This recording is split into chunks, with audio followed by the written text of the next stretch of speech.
En route vers les législatives avec Alexis Lacroix. Bonjour Alexis. Bonjour Steve. Et merci de nous rejoindre en studio et en direct. Avec plaisir. Comme tous les vendredis, vous êtes le directeur de la rédaction d'Actualité Juive. Alexis, la campagne s'achève. À en croire les sondages, la majorité relative est atteignable pour le Rassemblement national dimanche. Beaucoup moins la majorité absolue. Alors, on va parler très prudemment, naturellement. Et d'ailleurs, on ne peut pas préempter la voix des Français.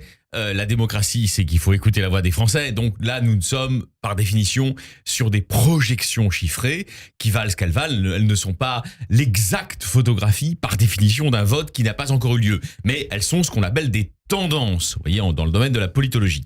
Donc, si on se fie à ces différentes prédictions sur les fourchettes de sièges obtenus par les différentes forces en présence, on va le dire prudemment, mais vous avez raison, on devrait avoir un Rassemblement national qui, par l'effet de la mobilisation de l'arc républicain, très large, vous voyez, allant Et la politique de désistement du Parti communiste aux Républicains, devrait tangenter les 230 sièges, mais donc on est loin effectivement des 290 qui est la barre un peu pour obtenir une majorité absolue. 89. Et donc, pardon ? 89. Oui, 89, vous avez raison. Et donc pour obtenir une majorité absolue, et donc pour être ipso facto, presque automatiquement, si j'ose dire, nommé Premier ministre par le président de la République. 230, ça veut dire que même dans cette hypothèse-là, des négociations au cas par cas avec des républicains dont nous savons aujourd'hui, dans le fond de leur cœur, parce que c'est ça qui compte aussi en politique, c'est les représentations politiques.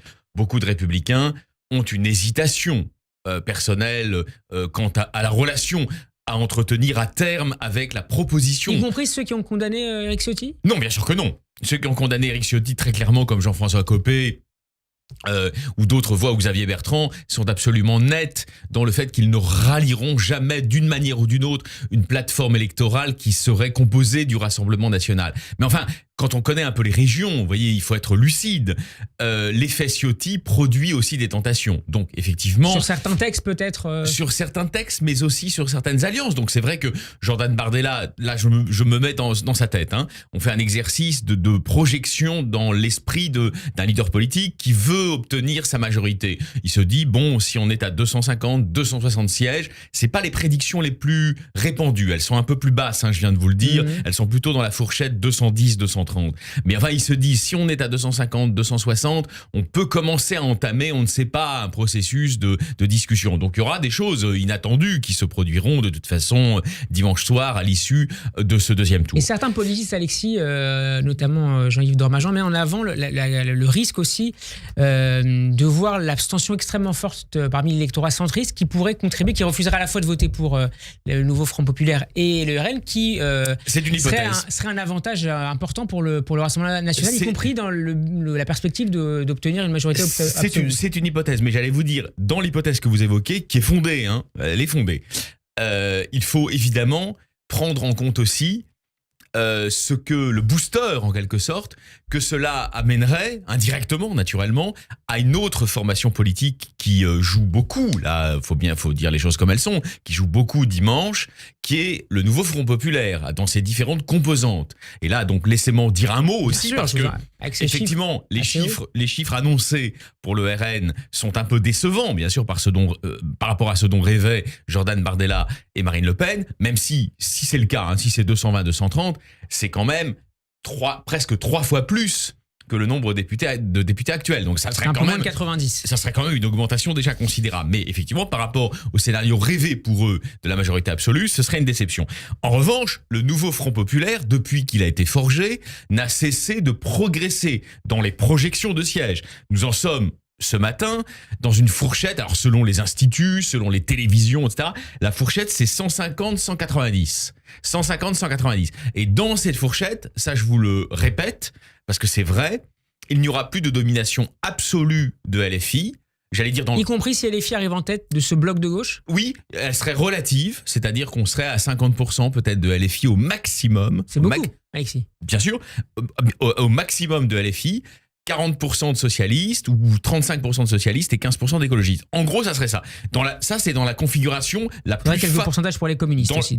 Oui, ça, c'est la configuration, Steve, la plus favorable à LFI dans la répartition. Mais en réalité, il y a d'autres études, j'en ai fait état, je vous les redis ici, elles existent, hein. Bon voilà, on verra bien dimanche soir. Il y a d'autres études qui disent pas du tout, ça va être encore plus favorable aux anti-LFI, hein, c'est-à-dire de facto aux écologistes et aux socialistes, et à certains communistes, vous avez raison, qui veulent s'émanciper de Mélenchon, et il y aura un rééquilibrage, c'est le mot qu'a employé François Hollande, hein, l'autre jour, en direct de Corrèze, dans le fin fond de la Corrèze, il a dit, on va probablement vers un rééquilibrage. Donc ça, c'est ce que croit très fort l'ex-rue de Solferino, c'est qu'effectivement, on va une des surprises parmi d'autres, hein, c'est que le Front populaire sera fort, LFI ne sera pas majoritaire et le Parti socialiste n'aura pas dit son dernier mot. C'est ça, vous voyez, là je vous livre en tout cas leur analyse. Réponse à partir de dimanche 20h. Alexis, un dernier mot sur François Ruffin qui rompt spectaculairement avec LFI. Là aussi, vous voyez, ce sont des petits signes qui s'accumulent, qui signifient que la stratégie de Mélenchon, c'est d'abord une stratégie de bordélisation du pays en vue de 2027, vous voyez, de contournement probablement de la légalité républicaine. Enfin, on n'a pas fini d'en voir avec lui. Mais par ailleurs, ce que nous disions dans nos analyses récentes, sur le fait qu'il y avait un certain nombre de mélenchonistes qui voulaient s'émanciper de la tutelle de Jean-Luc Mélenchon, s'avère et prend d'ailleurs, j'allais dire aujourd'hui, une forme officielle. Notamment Clément Sinotin. Jusqu'ici, on avait parlé des frondeurs au sein même de LFI. Ils ont été punis d'ailleurs pour la plupart d'entre eux. Prenons Alexis Corbière par exemple. Voilà, ils ont été punis. Bien. Pourquoi ils frondaient? Notamment, il faut dire la vérité, hein, même parce qu'ils avaient honte de la position du parti depuis les attaques antisémites du 7 octobre.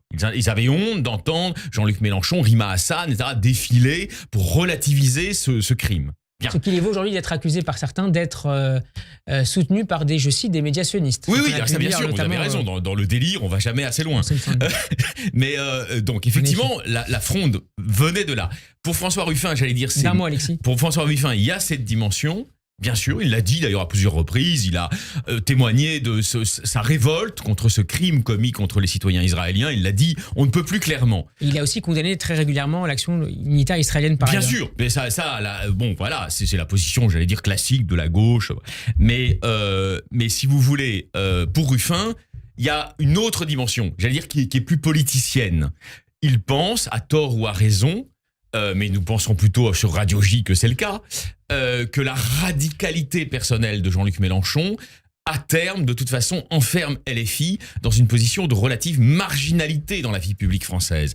Et lui, donc là on revient à notre sujet, lui il pense qu'il va y avoir après ces élections très très mouvementées. Une recomposition. Une recomposition, absolument, avec un apaisement des deux formations de centre-gauche et de centre-droit qui renaîtront de leur sang. Et aujourd'hui, il se dit, je veux participer à cette reconstruction d'une gauche démocratique de gouvernement. C'est évidemment la raison pour laquelle il s'émancipe officiellement de Jean-Luc Mélenchon. Merci beaucoup Alexis d'avoir été avec nous pour Steve. cet éclairage politique à moins de 48 heures maintenant du second tour des législatives. Bon week-end et à lundi pour le débat. Absolument, avec plaisir.